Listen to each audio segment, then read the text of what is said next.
आलो, तिथे पण आपण जेव्हा पाहत होतो की उमेदवार कोण कोण चांगले आहेत, कारण अर्थ प्रत्येक निवडणुकीमध्ये शाखा प्रमुख, शाखा समिती, कधी उपशाखा प्रमुख यांना सगळ्यांसोबत घेऊन बसतो.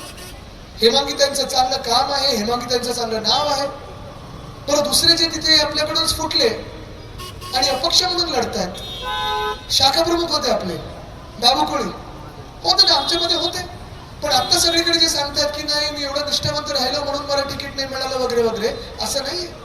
जेव्हा आपण पडताळणी करत होतो की कोण कोण उमेदवार आहे, त्यांची एक केस सापडली आपल्याला, जी त्यांनी केस लपवली होती, सांगितली नव्हती.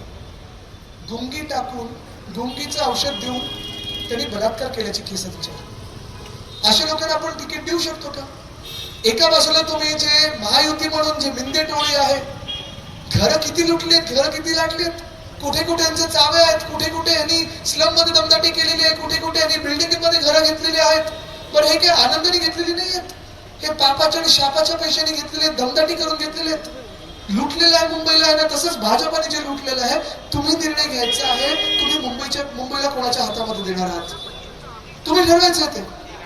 जी मुंबई आपण एवढी 25 वर्ष जपत आलो, जोपासत आलो, ज्या मुंबईला आपण जगात कुठेही नाही तशी आरोग्य सेवा दिली, शिक्षण व्यवस्था आणली, BST बस आणली, हे सगळं जेव्हा आपण करत होतो, तीच मुंबई आज भाजप संपवायला निघालेली आहे, आपल्या आर्थिक कणा मोडायला निघालेली आहे. तुम्ही तो कणा मोडू देणार आहात की मुंबई आपल्या हातात ठेवणार आहात, हे तुम्ही ठरवायचं.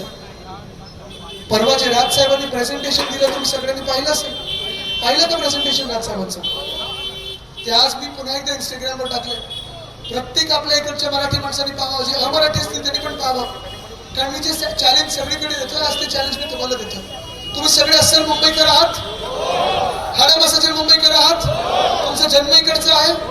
चला, आज तुम्ही तुमच्या माथ्यावर मुंबईकर लिहा आणि मंत्रालयात जा आणि सांगा मुख्यमंत्री महोदयांना की मला 1 स्क्वेअर फूट जागा मुंबईमध्ये फुकटात पाहिजे.